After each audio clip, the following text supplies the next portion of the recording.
नमस्कार, बहुत स्वागत है आप सभी लोगों का हमारे समृद्धि आईएएस के यूट्यूब चैनल पर। और आओ पीटी पास करो सीरीज के तहत ये जो है क्लास नंबर 9 है और राज्य व्यवस्था की चीजें हम देख रहे हैं, जिसमें हम आज जो कराएंगे राज्यपाल, राज्य विधान मंडल एवं मंत्रिपरिषद, विधान परिषद की चर्चा करेंगे और उच्च न्यायालय एवं अधीनस्थ न्यायालयों की चीजें यहाँ कराएंगे। तो आइए देखते हैं। और यदि आप लोगों ने पीछे की चीजें नहीं देखी हैं तो बिल्कुल जाके देख ले, क्योंकि देखिए निरंतर वीडियो पड़ रहा है। अगर आप स्किप करेंगे तो फिर वो आपका बोझ बढ़ता जाएगा और आप लोग देख ही रहे होंगे कि आपकी परीक्षा से उपयोगी कितनी चीजें यहाँ पढ़ रही हैं या पीछे अतीत में डाली गई हैं। जैसे आप देखेंगे महत्वपूर्ण तथ्यों की जो श्रृंखला है उसका 10 वीडियो पड़ा हुआ है, वहां से निश्चित तौर पे आपको 10-15 क्वेश्चन 20 क्वेश्चन निश्चित तौर पे मिलने हैं। साथ ही साथ यूपी स्पेशल पूरा डिटेल से करवाया गया है। करंट अफेयर्स के करीब 10-12 वीडियो पड़े हुए हैं जो आरओ के समय में मैंने डाले थे, तो वो सारी चीजें आपके पीसीएस के लिए भी बेहद उपयोगी हैं। तो वो सब तो देखें ही, इधर भी देखें और आगे जो है इधर 1-1.5 महीना निरंतर संस्थान आपके साथ बना रहेगा आपके पीसीएस पीटी के पहले तक। और संस्थान का यही प्रयास है कि यहाँ जो है आपको हम इतना दे दें कि मुख्य सारी पीटी में बहुत ज्यादा कंफर्ट जोन में रहें। जिस तरीके से मुख्य परीक्षा में हमारे बच्चे बहुत कंफर्ट जोन में रह रहे हैं, जो भी हमारे टेस्ट सीरीज बैच से जुड़े हुए हैं, तो इसी उद्देश्य के साथ हम ये सीरीज चला रहे हैं ताकि पीटी में भी जो है आपके लिए संस्थान कुछ बेहतर कर सके। तो बेहतर तो तभी होगा कि जब आप नियमित रहेंगे, रेगुलर रहेंगे और चीज़ों को एक क्रम से देखेंगे। तो इसी क्रम में देखिए, जो मंडे टू फ्राइडे है सुबह 9 बजे हमारी पॉलिटी की कक्षाएं होती हैं, तो इसको देखें। और शाम को जो है हिस्ट्री की हो रही है और पॉलिटी की 2-3 कक्षाओं के बाद शुरू हो जाएंगी किसकी क्लास, तो वो ज्योग्राफी हम लाएंगे। और साथ ही साथ इतिहास तो चल ही रहा है, लेकिन बीच बीच में हम करंट अफेयर्स और जो महत्वपूर्ण जो तथ्यों की जो श्रृंखला है जिसके 10 वीडियो हो चुके हैं उसे हम पुनः कंटिन्यू करेंगे। वो टाइम टू टाइम चीजें आती रहेंगी। तो आप लोग जो है बस चैनल पे बने रहिए, सुबह 9 बजे, शाम को 5 बजे। और प्रत्येक शनिवार को जो है हमारा 9 बजे और शाम को 5 बजे मेंस आंसर राइटिंग का जो प्रोग्राम होता है वो चलेगा। तो थोड़ा सा आप देखते हैं गवर्नर को, राज्यपाल। तो भारतीय राज्यों में सरकार की व्यवस्था लगभग उसी प्रकार की है जैसे कि केंद्र स्तर पर। तो जैसे केंद्र में प्रेसिडेंट होता है और प्राइम मिनिस्टर होते हैं, मिनिस्टर होते हैं, ऐसे ही राज्यों में क्या है, गवर्नर है, मुख्यमंत्री है और उसके बाद तमाम मंत्री होते हैं, राज्य मंत्री होते हैं, स्वतंत्र प्रभार होते हैं, कैबिनेट मंत्री होते हैं। मतलब सारी प्रक्रिया आपको वही देखने को मिलेगी। संविधान के भाग 6 के अंतर्गत अध्याय 2 में अनुच्छेद 153 से 167 तक राज्य कार्यपालिका के संबंध में जो है वो उल्लेख किया गया है। तो भाग 6 के अध्याय 2 में अनुच्छेद 153 से 167 तक, अनुच्छेद 154 के अनुसार राज्य की कार्यपालिका शक्ति जो है वो राज्यपाल में निहित होगी। अनुच्छेद 153 के अनुसार प्रत्येक राज्य के लिए एक राज्यपाल होगा, लेकिन 7वें संविधान संशोधन अधिनियम 1956 से एक ही व्यक्ति को 2 या 2 से अधिक राज्यों का राज्यपाल नियुक्त किया जा सकता है। देखिए आर्टिकल 153 में क्या था ना कि ये प्रावधान था पहले कि प्रत्येक राज्य के लिए एक राज्यपाल होगा, लेकिन जो 7वां संविधान संशोधन हुआ 1956 में, तो उसके तहत ये प्रावधान किया गया कि एक राज्यपाल 2 या 2 से अधिक राज्यों का भी राज्यपाल हो सकता है। और इस तरीके के आप बहुत उदाहरण जो है वर्तमान में देख रहे होंगे कि एक राज्य है और उसको आसपास के अतिरिक्त राज्यों का भी जो है प्रभार दे दिया जाता है। जैसे अभी वर्तमान में आपके जो गवर्नर उत्तर प्रदेश की हैं आनंदीबेन पटेल, तो कुछ समय के लिए उन्हें बीच में मध्य प्रदेश के भी गवर्नर का कार्यभार दिया गया था। तो ये कब से दिया जाने लगा, तो 7वां जो संविधान संशोधन हमारा है 1956 के बाद से।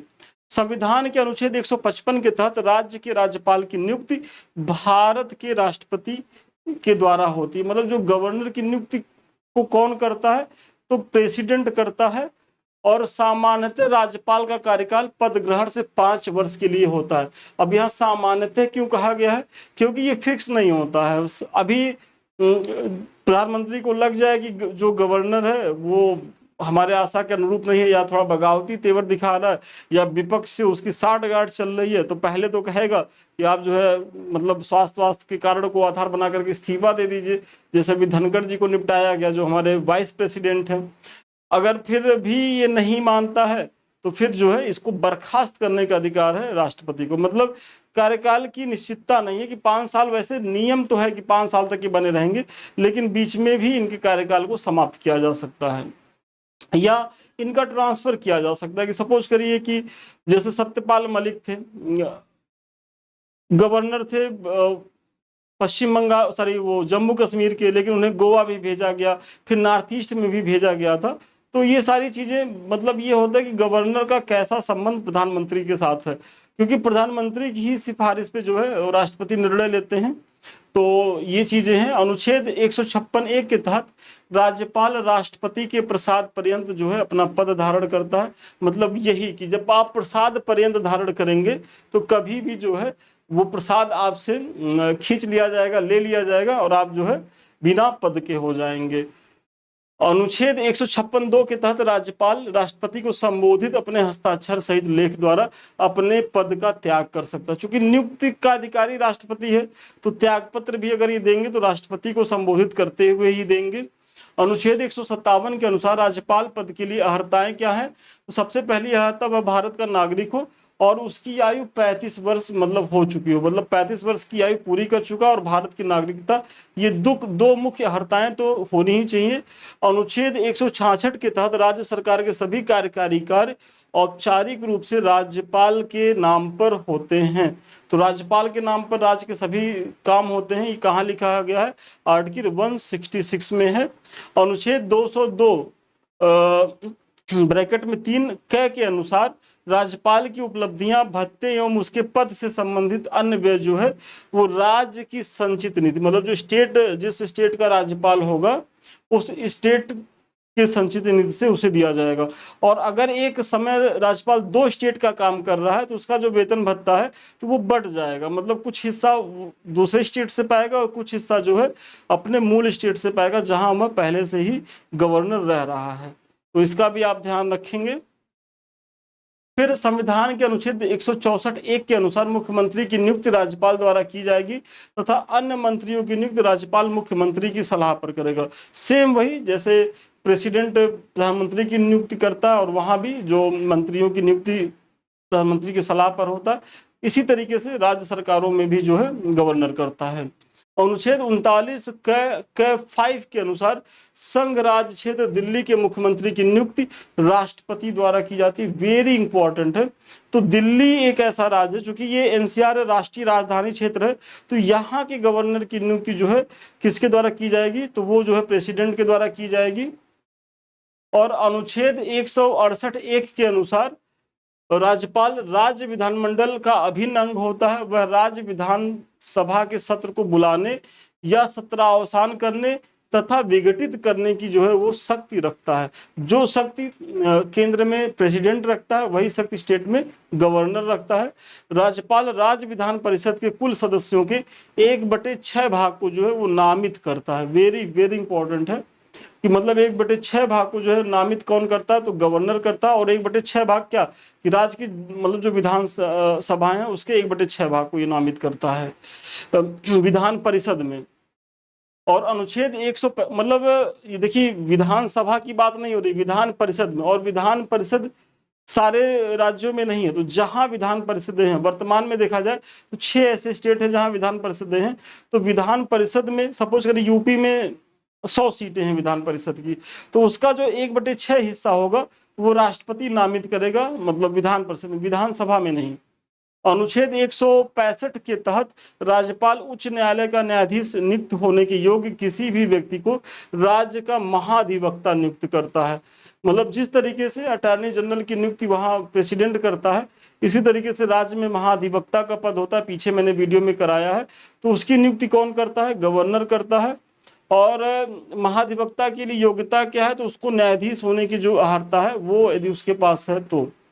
राज्य विधानमंडल द्वारा पारित किसी विधेयक पर राज्यपाल स्वीकृति दे सकता है, स्वीकृति रोक सकता है या विधेयक को राष्ट्रपति के विचार के लिए आरक्षित कर सकता है। साथ ही वह विधेयक को पुनर्विचार के लिए भी वापस कर सकता है।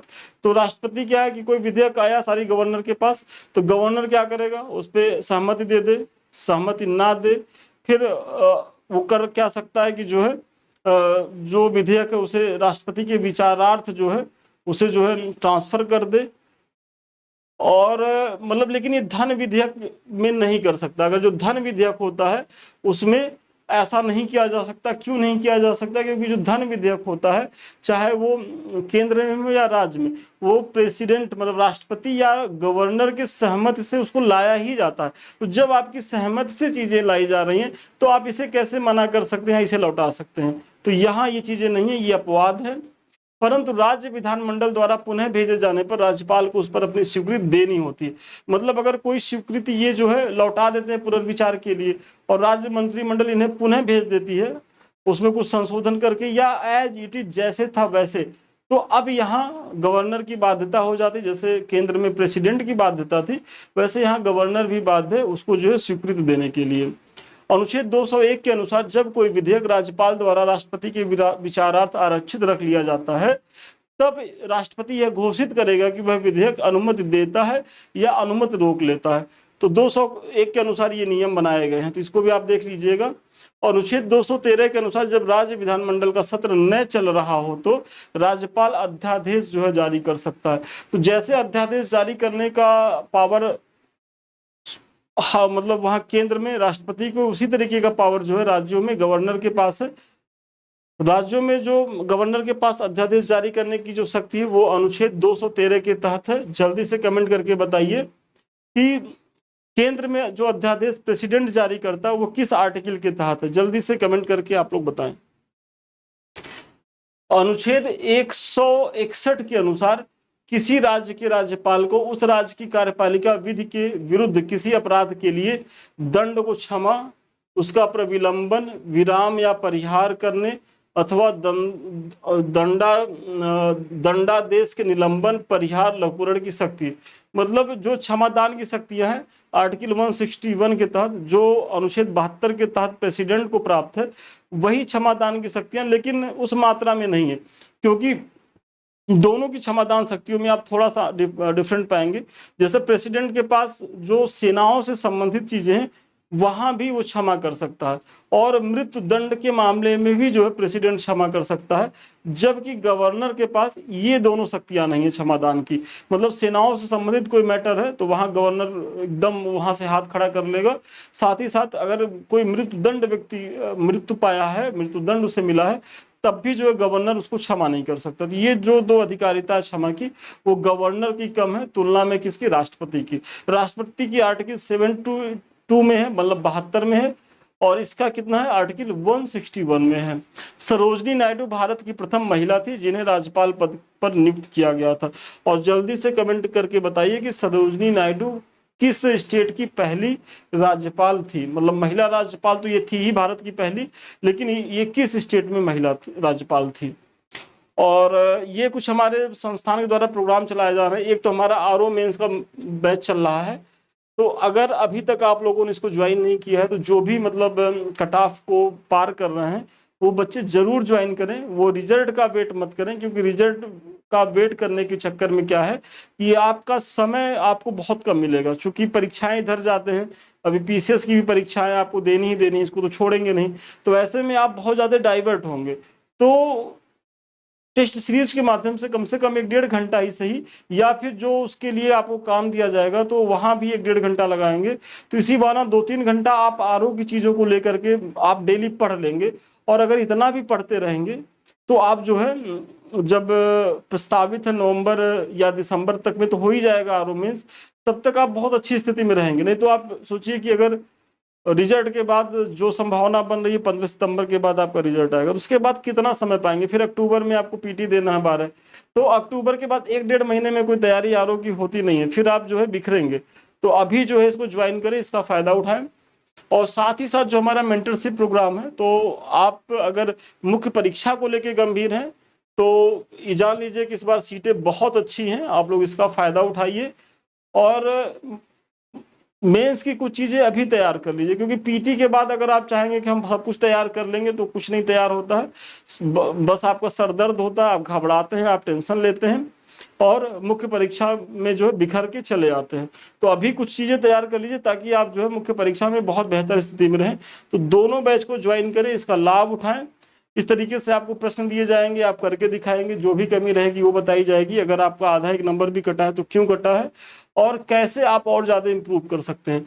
साथ ही साथ संस्थान का ये प्रयास है कि 750 प्लस प्रश्न जो है वो मुख्य परीक्षा में जाने से पहले आपको करा दें। अगर इतना प्रश्न आप करके जाएंगे तो सोचिए कितनी अच्छी स्थिति में रहने वाले हैं। चलिए अब आगे देखते हैं। तो राज्य विधानमंडल एवं मंत्री परिषद, तो चूंकि गवर्नर को मैंने देख लिया, अब थोड़ा सा राज्य विधानमंडल और मंत्री परिषद को देखते हैं। तो संविधान के भाग 6 के अंतर्गत अध्याय 3 में अनुच्छेद 168 से 212 तक राज्यों के विधानमंडल के बारे में उल्लेख है। अनुच्छेद 168 के अनुसार राज्य विधानमंडल का गठन विधान परिषद और विधानसभा और राज्यपाल को मिलाकर होगा, और जहां विधान परिषद नहीं है वहां विधानसभा और राज्यपाल को मिलाकर के गठन होगा। प्रत्येक राज्य में विधायी कार्यों के संपादन के लिए विधानसभा का प्रावधान किया गया है। अनुच्छेद 170 के अनुसार प्रत्येक राज्य की विधानसभा उस राज्य में प्रादेशिक निर्वाचन क्षेत्रों से प्रत्यक्ष निर्वाचन द्वारा चुने गए अधिक से अधिक 500 और कम से कम 60 सदस्यों से मिलकर बनेगी। तो मतलब जो विधानसभाएं राज्य की बनेगी तो उसमें जो सदस्य संख्या होगी, मतलब अधिकतम कितनी हो सकती है तो 500 और न्यूनतम कितनी होगी तो 60। मतलब विधानसभा में 60 सदस्य एटलीस्ट होने ही चाहिए और अधिकतम जो है वो 500 से ज्यादा नहीं होने चाहिए। वर्तमान में अगर देखा जाए तो उत्तर प्रदेश में 403 जो है विधानसभा सदस्य हैं, जो भारत में सबसे अधिकतम विधानसभा सदस्यों वाली विधानसभा है।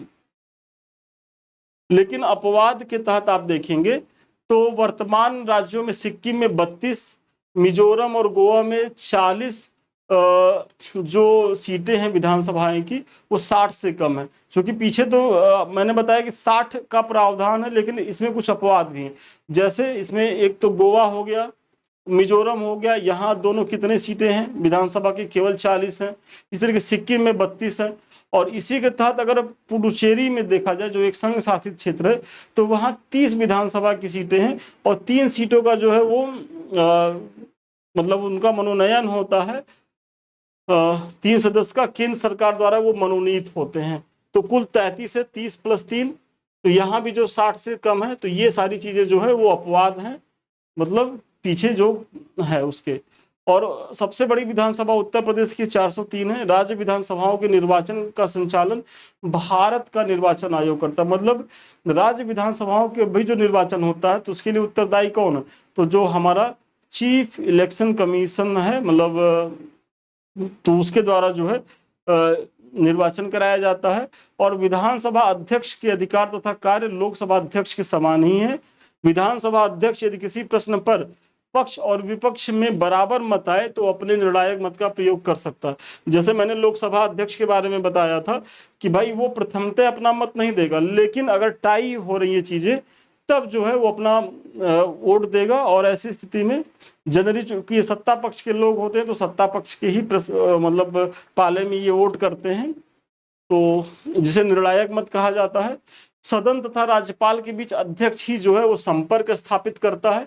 तो सदन और जो गवर्नर के बीच संपर्क सूत्र स्थापित करने का काम किसका है, जैसे वहां लोकसभा अध्यक्ष का है ऐसे ही यहाँ जो है विधानसभा अध्यक्ष का होता है। और अध्यक्ष की अनुपस्थिति में उसके कार्यों का संपादन कौन करता है, तो उपाध्यक्ष करता है। इसका भी आपको ध्यान रखना है।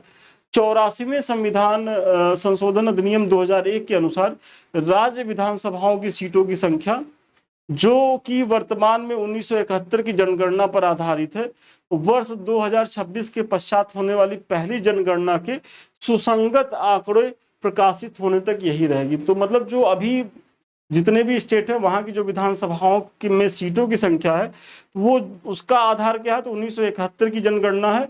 और अभी इसको यथावत रहने का समय कहाँ है, 2026 तक है। मतलब 2026 के बाद जो है सीटें बढ़नी तय हैं, क्योंकि फिर जो नई जनसंख्या होगी उस हिसाब से चूंकि जनसंख्या बढ़ी हुई है तो ऐसे में चाहे सांसद की सीटें हो या विधानसभा की सीटें हो, सब में जो है वो सदस्यों की संख्या बढ़ेगी। जम्मू कश्मीर पुनर्गठन अधिनियम 2019 की धारा 14(3) के तहत जम्मू और कश्मीर में विधानसभा सदस्यों की कुल संख्या 107 पहले निर्धारित थी, जिसे परिसीमन के बाद बढ़ा करके 114 कर दिया गया। तो जो जम्मू कश्मीर विधानसभा में जो सीटों की संख्या थी पहले कितनी थी, 107 थी, अब बढ़ा करके कितनी कर दी गई, 114। और उस 114 में भी जो 90 सीटें हैं वो वर्तमान में जो हमारे पास जो जम्मू कश्मीर का जो भाग है उसके लिए है, और जो हमारा भूभाग जो पाकिस्तान के कब्जे में, उसके लिए भी हमने कितनी सीटें आरक्षित करी हैं, तो 24 सीटें रिक्त करी हैं।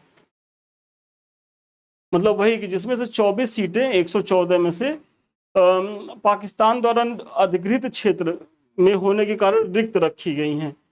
तो इस प्रकार जम्मू कश्मीर विधानसभा में कुल निर्वाचित सदस्यों की संख्या 83 प्रावधानी थी, जिसे परिसीमन के बाद 90 कर दी गई।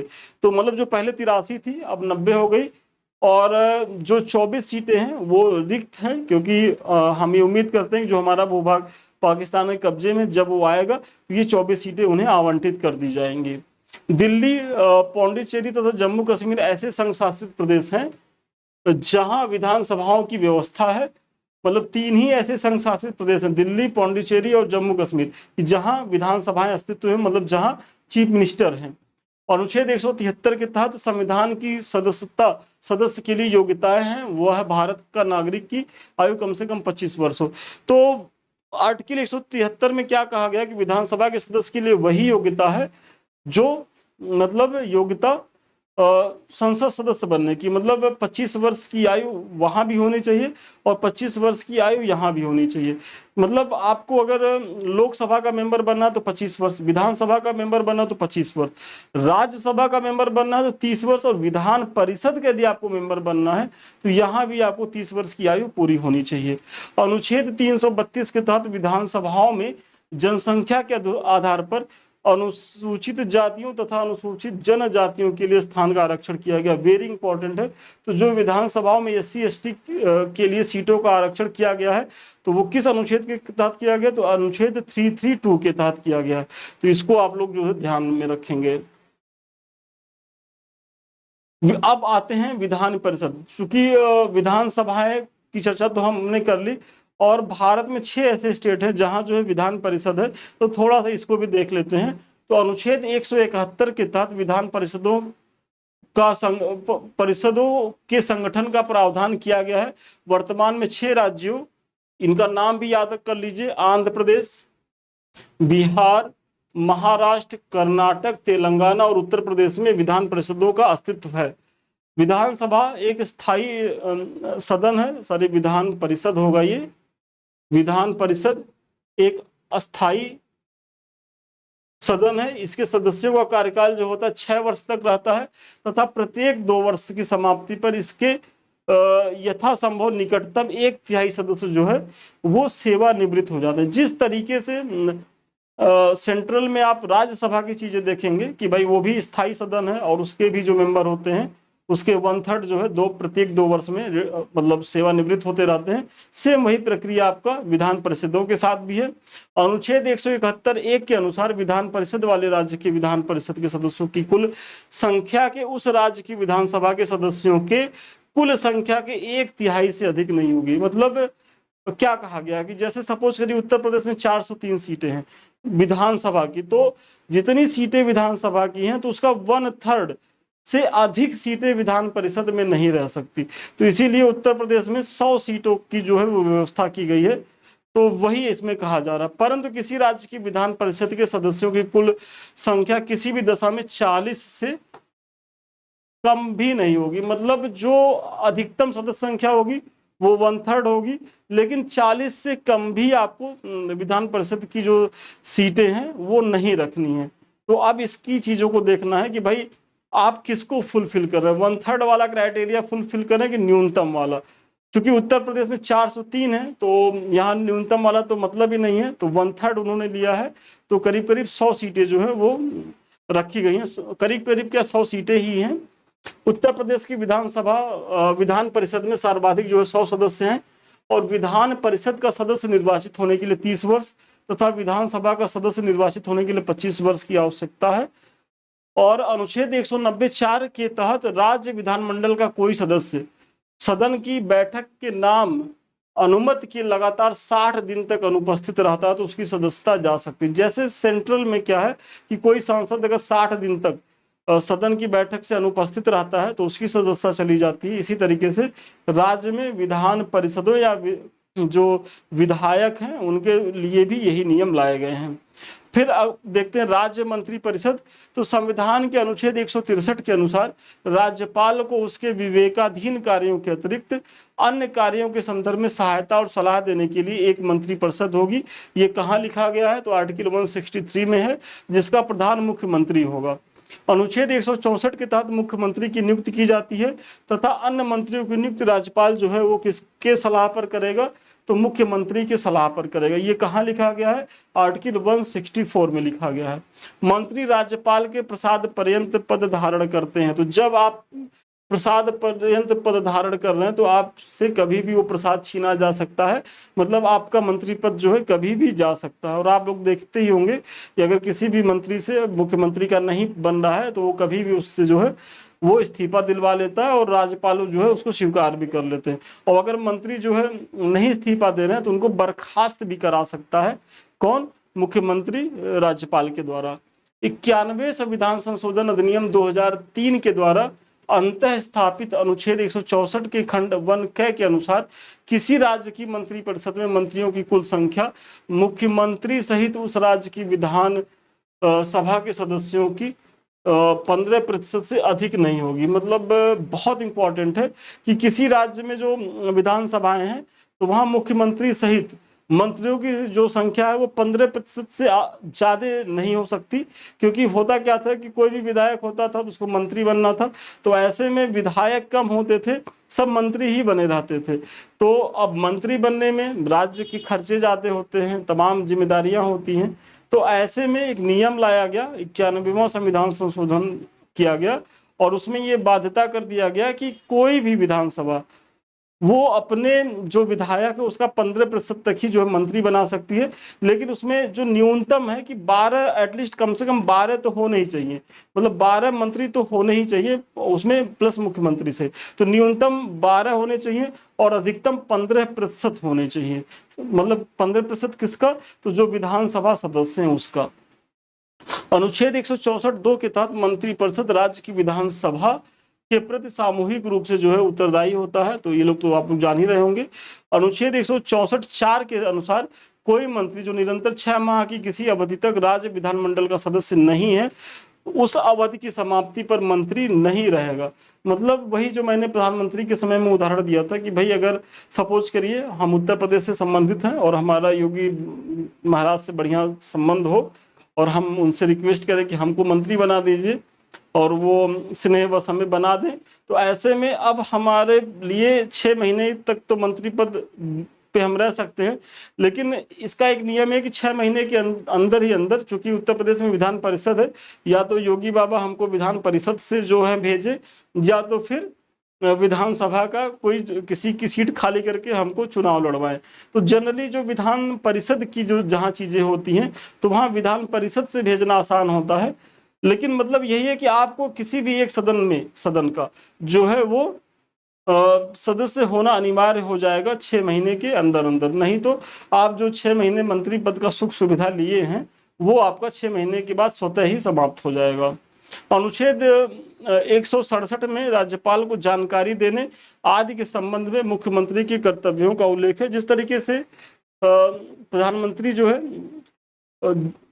प्रेसिडेंट को समय समय पर मतलब यथास्थिति से अवगत कराते हैं, उसी तरीके का प्रावधान मुख्यमंत्री के लिए किया गया है कि राज्य में जो भी क्रिया प्रतिक्रिया हो रही है, जो भी विकास की चीजें हो रही हैं या जो भी घटनाएं हो रही हैं, तो उससे एक शिष्टाचार मुलाकात जो है वो चीफ मिनिस्टर गवर्नर से करता है और अपने अभिभावक होने के नाते उनको चीजों से अवगत कराता है। तो इसका उल्लेख कहाँ है? तो आर्टिकल 167 में है। अब आते हैं उच्च न्यायालय या अधीनस्थ न्यायालय।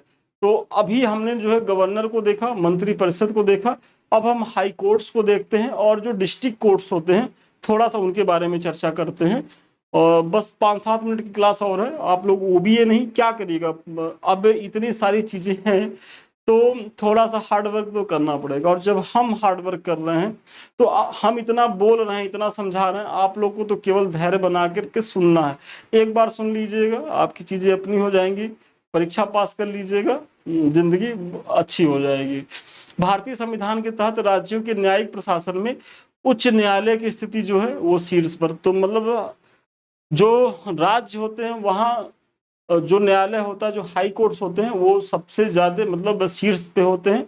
देखिए, अगर भारत में देखा जाए तो सुप्रीम कोर्ट होता है, जो राज्य होते हैं वहाँ हाई कोर्ट्स होते हैं, वही यहाँ कहा जा रहा है।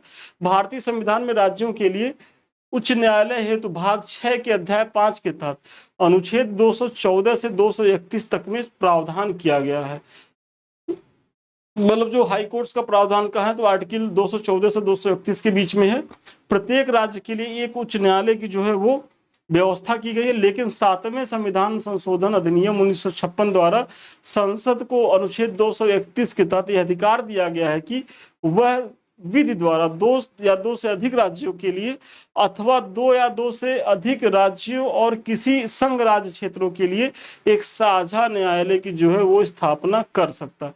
तो 1956 के पहले ये प्रावधान था कि जितने भी स्टेट हैं उनके लिए एक हाई कोर्ट्स होगा, लेकिन 1956 के बाद ये प्रावधान किया गया कि मतलब जो एक हाई कोर्ट होगा वो कई राज्यों का हाई कोर्ट हो सकता है या संघ शासित क्षेत्रों का हाई कोर्ट हो सकता है। जैसे अनुच्छेद 214 के अनुसार प्रत्येक राज्य के लिए एक उच्च न्यायालय होगा, तो इसी में जो है ये परिवर्तन किया गया है। देखिए, ये ऊपर होगा, ये नीचे होगा।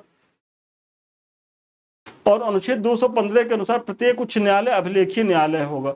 अभिलेखीय न्यायालय होने का तात्पर्य है कि उच्च न्यायालय के निर्णय, आदेश आदि जो है अधीनस्थ न्यायालय के लिए बाध्यकर होंगे। तो अभिलेखीय न्यायालय का जो है वो प्रावधान कहाँ किया गया है, तो वो आर्टिकल 215 के तहत किया गया है कि आर्टिकल 215 के तहत जो हाई कोर्ट्स होते हैं वो अभिलेखीय न्यायालय होते हैं।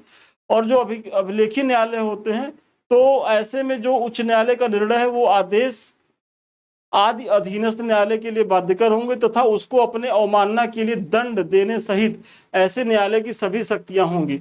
मतलब अभिलेखीय न्यायालय का तात्पर्य ये होता है कि भाई जो उच्च न्यायालय ने डिसीजन दिया अब वो अधीनस्थ न्यायालयों के लिए बाध्यकारी होता है। और अगर अधीनस्थ न्यायालय मतलब कौन, जो डिस्ट्रिक्ट कोर्ट है, उच्च न्यायालय के आदेश को नहीं मानते हैं तो ऐसे में उच्च न्यायालय अवमानना का दोषी करार देते हुए उसे दंड भी दे सकता है। उच्च न्यायालय के न्यायाधीशों की नियुक्ति राष्ट्रपति करता है। उच्च न्यायालय के न्यायाधीश 62 वर्ष की आयु तक पद धारण करते हैं। देखिए, नियुक्ति राष्ट्रपति करता है, एकदम ध्यान रखिएगा। और इनको हटाया भी कैसे जाता, तो महाभियोग प्रक्रिया के द्वारा वो संसद हटाती है। मतलब इतना जो है इनको जो है वो संरक्षण प्राप्त है। और इनका जो समय होता है 62 वर्ष होता है, जबकि सुप्रीम कोर्ट के जो न्यायाधीश होते हैं उनका जो कार्यकाल होता है 65 वर्ष का होता है। उच्च न्यायालय के न्यायाधीश राष्ट्रपति को संबोधित अपने हस्ताक्षर सहित लेख द्वारा अपना त्यागपत्र देते हैं। मतलब अगर कोई भी हाई कोर्ट का जस्टिस है उसको त्यागपत्र देना है तो वो गवर्नर को निर्देशित करते हुए नहीं लिखेगा, मतलब वो राष्ट्रपति को जो है वो नाम निर्देशित करते हुए अपना त्यागपत्र देगा। उच्च न्यायालय के न्यायाधीश को राष्ट्रपति के आदेश से जो है पद से हटाया जा सकता है, लेकिन ये राष्ट्रपति आदेश तब देगा, कब देगा, जब संसद के प्रत्येक सदन द्वारा उसी सत्र में विशेष बहुमत से पारित प्रस्ताव के आधार पर मतलब जारी कर सकता है। तो राष्ट्रपति ऐसे नहीं आदेश दे देगा कि फला न्यायाधीश को हटा दिया जाए, क्योंकि ये राष्ट्रपति के प्रसाद पर्यंत पद धारण नहीं करता है। संवैधानिक बॉडी है और इसको महाभियोग प्रक्रिया के द्वारा ही हटाया जा सकता है। और वर्तमान में एक जस्टिस के खिलाफ चीजें चल भी रही हैं, आप देख रहे हैं कि कितनी उसमें जटिलता निकल के आ रही है। उच्च न्यायालय के न्यायाधीशों को भी उच्चतम न्यायालय के न्यायाधीशों के समान ही प्रक्रिया तथा सिद्ध कदाचार और अक्षमता के आधार पर हटाया जा सकता है। और अनुच्छेद 217(2) के तहत उच्च न्यायालय के न्यायाधीश पद के लिए वही योग्य है जो भारत का नागरिक है सबसे पहले, और ऐसे व्यक्ति जो किसी उच्च न्यायालय में 2 या 2 से अधिक, मतलब पहली बात तो जो भारत का जो है नागरिक हो, और दूसरी जो क्राइटेरिया ये है कि वह व्यक्ति किसी उच्च न्यायालय या 2 से अधिक न्यायालयों में लगातार न्यूनतम 10 वर्ष अधिवक्ता रहा, मतलब कम से कम 10 वर्ष अधिवक्ता रहना और लगातार रहना है, पहली शर्त है। साथ ही साथ ऐसा व्यक्ति जो न्यूनतम 10 वर्ष तक भारत के राज्य क्षेत्र में न्यायिक पद जो है वो धारण कर चुका। तो मतलब यहाँ 10 वर्ष की चीजें हैं। और अनुच्छेद 202(3) के अनुसार उच्च न्यायालय के न्यायाधीशों के वेतन और भत्ते राज्य की संचित निधि पर भारित होते हैं, जबकि उनकी पेंशन भारत की संचित निधि पर भारित होती है। वेरी इंपॉर्टेंट है, मतलब उच्च न्यायालय के जो न्यायाधीश होते हैं उनके वेतन और भत्ते राज्य की संचित निधि पर भारित होते हैं, लेकिन रिटायर होने के बाद जो इनको पेंशन मिलती है वो भारत सरकार की संचित निधि पे भारित होती। कई बार पूछा गया है, तो आप लोग को लगेगा कि चूंकि हाई कोर्ट के जज हैं तो चूंकि वेतन भत्ते यहीं की संचित निधि से मिलते हैं तो पेंशन भी यहीं से मिलेगा। तो आप लोग ऐसी गलती मत करिएगा। पेंशन कहाँ भारित है? तो पेंशन जो है वो भारत की संचित निधि पर भारित है। अनुच्छेद 224 के तहत राष्ट्रपति किसी उच्च न्यायालय के कार्य में अस्थायी वृद्धि या कार्य के बकाया रहने के कारण सम्यक रूप से आहरित व्यक्ति को 2 वर्ष के अनधिक अवधि के लिए अपर न्यायाधीश मतलब एडिशनल जज के रूप में नियुक्त कर सकता है। तो अपर न्यायाधीश की नियुक्ति भी होती है कहाँ? हाई कोर्ट्स में होती है। कौन करता है? भारत का प्रेसिडेंट करता है। और किसी उच्च न्यायालय के किसी न्यायाधीश के अनुपस्थित रहने या कर्तव्यों के पालन में असमर्थ रहने की अवधि तक के लिए सम्यक रूप से हरित किसी व्यक्ति को कार्यकारी न्यायाधीश मतलब एक्टिंग जज के रूप में भी नियुक्ति कर सकता। तो मतलब जो एडिशनल जज होते हैं, एक्टिंग जज होते हैं, उनकी नियुक्ति प्रेसिडेंट के द्वारा की जाती है, हाई कोर्ट्स में की जाती है। ऐसे न्यायाधीश भी 62 वर्ष की आयु तक जो है पद धारण कर सकते हैं। अनुच्छेद 226 के तहत मूल अधिकारों को परिवर्तित कराने के लिए और किसी अन्य प्रयोजन के लिए रिट जारी करने की शक्ति उच्च न्यायालयों को जो है। तो वही जो मैंने बताया कि भाई अगर आपके फंडामेंटल राइट्स का हनन होता है तो आर्टिकल 226 के तहत आप जो है हाई कोर्ट जा सकते हैं या 32 के तहत सुप्रीम कोर्ट जा सकते हैं। और आपके मौलिक अधिकारों की रक्षा के लिए हाई कोर्ट या सुप्रीम कोर्ट जो है कई रिटें जारी करता है। तो वही इसके बारे में कहा गया है। अनुच्छेद 227 के अंतर्गत उच्च न्यायालय अपनी अधिकारिता वाले राज्य क्षेत्र के सभी न्यायालयों पर अधीक्षण की शक्ति रखता है। ये अधीक्षण होगा। और वर्तमान में उच्च न्यायालयों की संख्या 25 है, उनमें से 7 का क्षेत्राधिकार 1 से अधिक है। वही जो मैंने पीछे बताया कि भाई जो 7वां संविधान संशोधन 1956 में हुआ था तो उसमें यही व्यवस्था लाई गई थी कि अब जो है भाई पहले ये था कि प्रत्येक राज्य के लिए एक जो है उच्च न्यायालय होगा, लेकिन बाद में परिवर्तित करके मतलब एक न्याय जो हाई कोर्ट होता है वो कई राज्यों या केंद्र शासित प्रदेशों की चीजों को देख सकता है। जैसे संघ राज्य क्षेत्रों में दिल्ली का अपना एकल क्षेत्र अधिकार वाला उच्च न्यायालय है, जबकि अगर देखेंगे तो जम्मू कश्मीर और लद्दाख का अपना साझा उच्च न्यायालय है। तो मतलब जम्मू कश्मीर और जो लद्दाख ये जो केंद्र शासित प्रदेश हैं इनका एक ही उच्च न्यायालय है। और पंजाब हरियाणा उच्च न्यायालय पंजाब हरियाणा राज्य तथा संघ राज्य चंडीगढ़ का साझा उच्च न्यायालय है। तो जो पंजाब और हरियाणा उच्च न्यायालय है तो ये किसका उच्च न्यायालय है? पंजाब का भी, हरियाणा का, और इसमें एक संघ शासित राज्य है चंडीगढ़। तो इसके अंतर्गत 3 राज्यों की अधिकारिता आती है, 2 स्टेट और एक संघ शासित क्षेत्र की। इसी तरीके से दादर नागर हवेली और दमन दीप बॉम्बे उच्च न्यायालय के अंतर्गत आते हैं। और अंडमान और निकोबार जो है वो कलकत्ता उच्च न्यायालय के अंतर्गत, तथा लक्षद्वीप जो है केरल उच्च न्यायालय के, तथा पुडुचेरी जो है वो मद्रास उच्च न्यायालय के अंतर्गत आते हैं। तो आप लोग इसका भी ध्यान रखेंगे। यहाँ मिसिंग हो गया पुडुचेरी वाला। सर्वप्रथम 1862 ईस्वी में क्रमशः कलकत्ता, बंबई और मद्रास उच्च न्यायालयों की जो है वो स्थापना हुई थी। वेरी इंपॉर्टेंट है, तो इसका भी ध्यान रखेंगे। इलाहाबाद उच्च न्यायालय की स्थापना मूलतः 1866 ईस्वी में उत्तर पश्चिम प्रांतों हेतु उच्च न्यायालय के रूप में आगरा में सदर दीवानी अदालत के स्थान पर हुई थी। मतलब 1866 ईस्वी में हुई थी जो इलाहाबाद उच्च न्यायालय की स्थापना है, लेकिन कहाँ हुई थी? तो आगरा में हुई थी, सदर दीवानी न्यायालय के स्थान पर हुई थी। लेकिन 1869 ईस्वी में इलाहाबाद स्थानांतरित कर दिया गया इसे, तथा वर्ष 1919 में इसे जो वर्तमान नाम इलाहाबाद हाई कोर्ट है ये नाम इसे कब प्रदान किया गया? वर्ष 1919 में प्रदान किया गया। तो ये भी बहुत महत्वपूर्ण फैक्ट है। तो चलिए थोड़ा सा और देख लेते हैं। संविधान के भाग 6 के अध्याय 6 के तहत अनुच्छेद 233 से 237 तक अधीनस्थ न्यायालयों का प्रावधान है। तो मतलब हाई कोर्ट्स की चर्चा कर ली, थोड़ा सा अब हम डिस्ट्रिक्ट कोर्ट्स की बात करते हैं। तो डिस्ट्रिक्ट कोर्ट्स का प्रावधान कहाँ है? तो संविधान के भाग 6 के अध्याय 6 के तहत अनुच्छेद 233 से 237 तक में है। अनुच्छेद 235 के तहत उच्च न्यायालय अधीनस्थ न्यायालयों पर जो है वो नियंत्रण स्थापित करता है। और ग्राम न्यायालय अधिनियम 2008 के तहत ग्राम न्यायालय को सिविल तथा आपराधिक दोनों ही मामलों की सुनवाई का अधिकार प्राप्त है। तो जो ग्राम न्यायालय होते हैं उन्हें सिविल और आपराधिक मतलब दीवानी और फौजदारी दोनों का जो है वो सुनने का अधिकार दिया गया है। किसके तहत? तो ग्राम न्यायालय अधिनियम 2008 के तहत। तो आप इसको भी देख लीजिएगा। और इसके बारे में तो मैंने चर्चा कर ही दी है। आप लोगों ने अभी तक इसको नहीं ज्वाइन किया तो ज्वाइन करें, बहुत ही फ्रूटफुल बैच है दोनों। और सबसे लास्ट में ये हमारे कुछ लिंक्स हैं, तो इससे तो जरूर जुड़े, क्योंकि जो टेलीग्राम है ये बहुत ही उपयोगी है आप लोगों के लिए। कोई भी सूचना हमारे संस्थान के द्वारा सबसे पहले यही दी जाती है। आप लोग पीडीएफ की बड़ी डिमांड करते हैं, तो संस्थान समय समय पर अपने महत्वपूर्ण पीडीएफ यहाँ देता रहता है। और दो हमारे यूट्यूब के चैनल है, एक तो अभी जिससे हम आप रूबरू हो रहे हैं समृद्धि आईएएस का, दूसरा जो चैनल हमारा संदीप मिश्रा ऑफिशियल। तो ये दोनों चैनल आपके हैं और इन्हें आपके ही सहयोग से आगे बढ़ना है। तो अतः इसे लाइक करें, सब्सक्राइब करें, शेयर करें।